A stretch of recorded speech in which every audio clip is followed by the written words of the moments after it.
కాలంలో మనం వ్యంగ్యత్వం ఎక్కువైపోతుందని చూస్తున్నాం. వ్యంగ్యత్వం అంటే పిల్లలని కనలేకపోవడం అనమాట. అంటే సంతానలేమి అంటారు. మనం మామూలుగా దీన్ని ఇన్‌ఫర్టిలిటీ ప్రాబ్లమ్ అంటాం. యాక్చువల్లీ దీని పేరు ఫర్టిలిటీ ప్రాబ్లమ్స్ అని ఉండాలి. అంటే సంతానం ప్రాప్తి ఎందుకు కలగట్లేదు అని. ముఖ్యంగా ఈ జనరేషన్‌లో చూస్తే వీటికి చాలా సమస్యలున్నాయండి. ముఖ్యమైన సమస్య లేట్‌గా పెళ్లి చేసుకోవడము. లేట్‌గా పెళ్లి చేసుకోవడం వల్ల ఏమవుతుందంటేను, ఆడపిల్లలకి తల్లి గర్భంలో ఉన్నప్పుడే గుడ్లు తయారవుతాయి. దాని తర్వాత గుడ్లు రావు. యోక్ సాక్ అని ఉంటుంది. అక్కడి నుంచి అండాశయంలోకి గుడ్లు వచ్చేస్తాయి. అవి దాదాపు పుట్టినప్పుడు 2,000,000 దాకా ఉండొచ్చు. కానీ ఆడపిల్ల మెచ్యూర్ అయ్యే లోపలే ఇందులో చాలా వరకు తగ్గిపోతాయండి.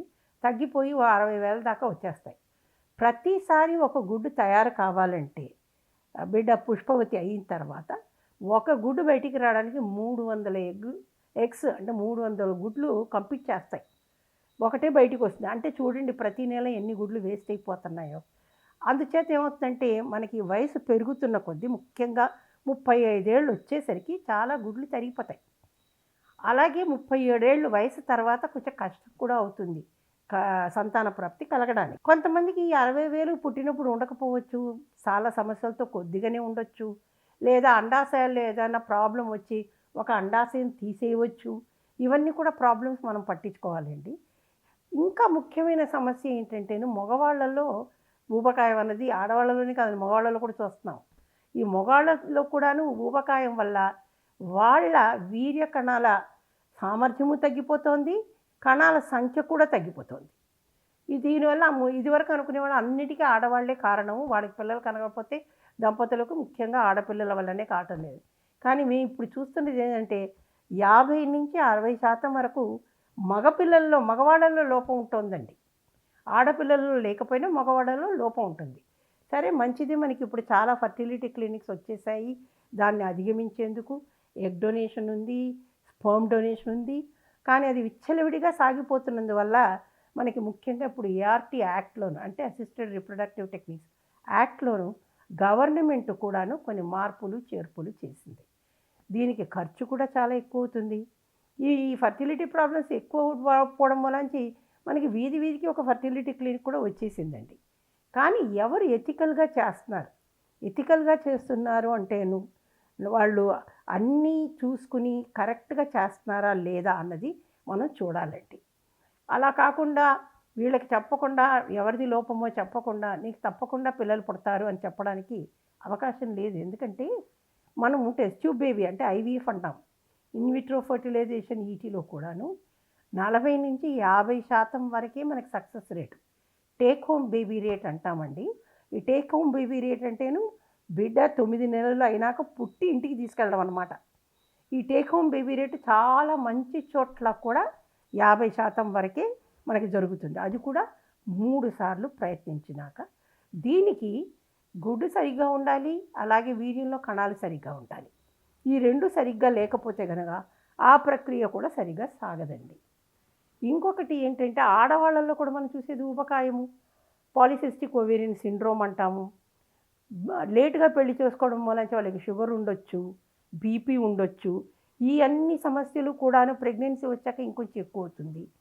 ముఖ్యంగా ఇదివరకు కాలంలో మేము 70 కేజీల కంటే ఎవరు ఎక్కువగా ఉండి చూడలేదండి. గత 15, 20 ఏళ్లలో మాకు ఇప్పుడు వచ్చే పేషెంట్లు అందరూ 75, 80 కేజీలు ఇంకా కొంతమంది అయితే 100 కేజీలు, 110 కేజీలు కూడా ఉంటున్నారండి. ఇలాంటి వాళ్ళల్లో కాన్పోవడం కూడా చాలా కష్టం. దాంతో కూడా మనకి ఫర్టిలిటీ ప్రాబ్లమ్స్ పెరిగిపోతాయి.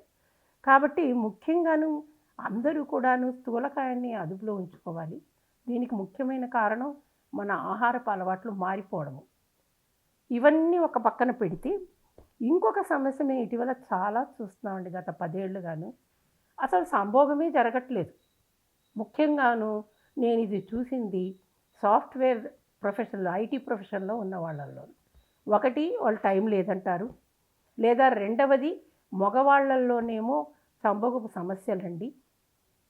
ఈ సమస్యలు ఎక్కువ అవ్వడానికి కారణం ఇందాక చెప్పినట్టు ఒకటి ఊబకాయం ఉండొచ్చు. ఇంకోటి మానసిక ప్రాబ్లమ్స్ కూడాను. వీటన్నిటితో స్మోకింగు, డ్రింకింగు, డ్రగ్స్ ఈ 3 కూడాను వాటికి కారణాలు కావచ్చు. వాళ్ళ అలవాట్లతో పాటు భార్య రాత్రి పని చేస్తే భర్త పొద్దున పూట పని చేయొచ్చు, భర్త రాత్రిపూట పని చేస్తే భార్య పొద్దున పూట పని చేయొచ్చు. వీటన్నిటితో కూడా సిర్కేడియన్ రిథమ్ అంటాం. అంటే మనకి సూర్యుడు ఉన్నంతసేపు మనం పని చేయాలి, సూర్యుడు గుంకిన తర్వాత మనం నిద్రపోవాలి. కానీ దానికి ఆపోజిట్గా ఇప్పుడు అమెరికా టైమ్స్కి, యూకే టైమింగ్స్కి, ఆ టైమింగ్స్కి అంతా మనం పని చేస్తున్నాం. దాంతో మన జీవన ప్రక్రియ కూడా దీన్ని సిర్కేడియన్ రిథమ్ అంటారండి. ఇది కూడా దెబ్బతింటోంది. దీనివల్ల కూడాను మనకి చాలా ఫర్టిలిటీ ప్రాబ్లమ్స్ వస్తున్నాయి. కాబట్టి వీటన్నిటికీ కూడాను వెంటనే మనము పిల్లలు కలగట్లేదు. మామూలుగానే పెళ్ళైన తర్వాత ఒక 1 ఇయర్ మేమే వాళ్ళని ప్రయత్నం చేయమని చెప్తామండి. ముఖ్యంగా ఆడవాళ్ళు 30 ఏళ్ల లోపల ప్రయత్నం చేస్తే మంచిది. మరీ 35 ఏళ్ల దాకా ఆగకూడదు. కానీ ఇటీవల మనం చూస్తున్న 30 ఏళ్ల తర్వాత కానీ పెళ్ళిళ్ళు కావట్లేదు ఆడపిల్లలకి. అలాంటి వాళ్ళు వెంటనే పిల్లల కొరకు ప్రయత్నం చేస్తే బాగుంటుందండి. ఇంకా కొంతమంది ఏం చేస్తారంటే కెరీర్ పరంగా వచ్చే ఆడపిల్లలే ఈ మధ్య ఎగ్ ఫ్రీజింగ్ అన్నది మనకి తెలుస్తుందండి. అంటే ఏంటి, గుడ్లని మనము శీతలీకరణ చేసి దాన్ని దాచిపెట్టచ్చు అన్నమాట. మనం ప్రిజర్వ్ చేయొచ్చు. ఎప్పుడో మనకి కావలసినప్పుడు అప్పుడు మనం దాన్ని వాడుకొని ప్రెగ్నెన్సీ రానియొచ్చు అని చెప్పేసి. కానీ మనకి వయసు అవుతున్న కొద్దీ ప్రెగ్నెన్సీలో ప్రాబ్లమ్స్ వస్తాయన్నది చాలామందికి అర్థం కావట్లేదు. ఈ శీతలీకరణ అనేది ఎవరి కొరకు పెట్టారు? ముఖ్యంగా క్యాన్సర్ జబ్బులుండి చిన్న వయసులోనే కీమోథెరపీ, రేడియేషన్ ఇలాంటివన్నీ అయ్యాయనుకోండి, వాళ్ళు బాగా అయిపోయి పెద్దవాళ్ళు అయ్యాక పెళ్లి చేసుకుంటే వాళ్ళ కొరకు సంతాన ప్రాప్తి కొరకు పెట్టారు. కానీ వేలంవెరిగా మీరు ఎప్పుడూ లేటుగా పిల్లల్ని కనాలి కాబట్టి మీరు వెళ్ళి ఇవన్నీ చేసుకోండి అన్నది చేయకూడదండి. చాలామంది ఏం చేస్తున్నారంటే మన సెలబ్రిటీస్ చేసేవన్నీ చూసేసి మేము కూడా ఇలా చేసేసుకోవచ్చని ఆలోచన చేస్తున్నారు. కానీ దీనివల్ల వచ్చే ప్రాబ్లమ్స్ని కూడా ఎవరు లెక్క చేయట్లేదు. దాన్ని ఎవరు ఎక్స్ప్లెయిన్ కూడా సరిగ్గా చేయట్లేదండి. లేట్ ఏజ్లో వచ్చేదంతా లేట్ ఏజ్తో మనకి మెడికల్ ప్రాబ్లమ్స్ చాలా వస్తాయండి ఇందాక చెప్పినట్టు. ఇంకోటి బీపీ, షుగరే కాకుండా ఇప్పుడు మేము రుమటాయిడ్ అంటే ఆటో ఇమ్యూన్ డిసీజెస్ అంటారండి. ఇవి కూడా చాలా చూస్తున్నాం. అంటే కీళ్ళ నొప్పులు, కీళ్ళ వాపులు ఇలాంటివన్నీ కూడా అసలు నడవలేకపోవడం కూడా చూస్తున్నాం. అయినా పిల్లలు కావాలని వస్తున్నారు. ఇవన్నీ ప్రాబ్లమ్స్ తోటి కొంచెం కష్టమండి. కాబట్టి ఈ ఫర్టిలిటీ ప్రాబ్లమ్స్ ముందర మనం ఏదన్నా ఉంటే కనుక 30 ఏళ్ల తర్వాత పెళ్ళైతే ఫస్ట్ ఇయర్లోనే వాళ్ళు ట్రై చేయాలండి. అంతకు ముందైతే కనుక ఒక 1 ఇయర్ అయిన తర్వాత కానీ అంటే ప్రయత్నం చేయాలి. ఇద్దరు సవ్యంగా ఉంటే ఒక సంవత్సరం వరకు ఏ కుటుంబ నియంత్రణ పద్ధతులు వాడకుండా కలిసి ఉంటే 60% మందికి గర్భం వస్తుందండి. అప్పటికి రాకపోతేనే మేము వాళ్ళని పరీక్షలు చేయిస్తాము. ఇద్దరిని పరీక్ష చేయిస్తాము. ఒక ఆడవాళ్ళని చేయించము. ఆడ మగ ఇద్దరు చేయించుకోవాలి. వాళ్ళలో లోపం ఏదో దాన్ని సరిదిద్దే ప్రయత్నం చేస్తాము. దీనికి వాళ్ళు జనరల్ గైనకాలజిస్ట్ దగ్గరికి ముందర వెళ్ళాలండి. వాళ్ళు ఏదైనా ప్రాబ్లం ఉందా చూసి వాళ్ళే సాల్వ్ చేయగలిగితే చేసేస్తారు. గర్భం కూడా వస్తుంది. ఎప్పుడైతే ఇది దీనివలన సాధ్యం కాదు అని అనుకుంటారో అప్పుడే వాళ్ళు ఫర్టిలిటీ క్లినిక్స్కి వాళ్ళే రెఫర్ చేస్తారండి. గైనకాలజిస్టే రెఫర్ చేస్తారు. అప్పుడు వెళ్ళాల్సి వస్తుంది. కాబట్టి వ్యంధ్యత్యానికి ముఖ్యమైన కారణాలు మన సమాజంలో వచ్చే మార్పులేనండి. సొసైటీలో మార్పులు వచ్చేస్తున్నాయి. అందరూ కెరీర్ పరంగా లేటుగా పెళ్లి చేసుకుంటున్నారు, పోస్ట్పోన్ చేసుకుంటున్నారు ప్రెగ్నెన్సీని. ఇంకొక ముఖ్యమైన సంగతి దీంట్లో మనం గమనించాల్సింది ఏంటంటే జనరేషన్ గ్యాప్ కూడా వస్తుందండి. ఎందుకంటే ముఖ్యంగా 40 ఏళ్లలో పిల్లల్ని కన్నారనుకోండి, పిల్లలు వాళ్ళకి 20 ఏళ్ళు వచ్చేసరికి తల్లిదండ్రులకు 60 ఏళ్ళు వచ్చేస్తాయి కదండి. జనరేషన్ గ్యాప్ కూడా వస్తుంది. వాళ్ళది మనం అర్థం చేసుకోలేము. ఇవన్నీ ప్రాబ్లమ్స్ని కూడా గమనించుకుని సరి అయిన వయస్సులో పిల్లల్ని కనడం మంచిదండి. కెరీర్ని చూసుకోవాలి తప్పనిసరిగాను. కానీ చాలామందిని మీరు చూస్తే కనుక కెరీర్లో ఉన్న స్త్రీలను కూడా వాళ్ళు ఎలాగ వర్క్ లైఫ్ బ్యాలెన్స్ అంటారు దీన్ని. అంటే వాళ్ళు కెరీర్ని బ్యాలెన్స్ చేసుకున్నారు, పిల్లల్ని బ్యాలెన్స్ చేసుకున్నారు, ఇంటిని బ్యాలెన్స్ చేసుకున్నారు.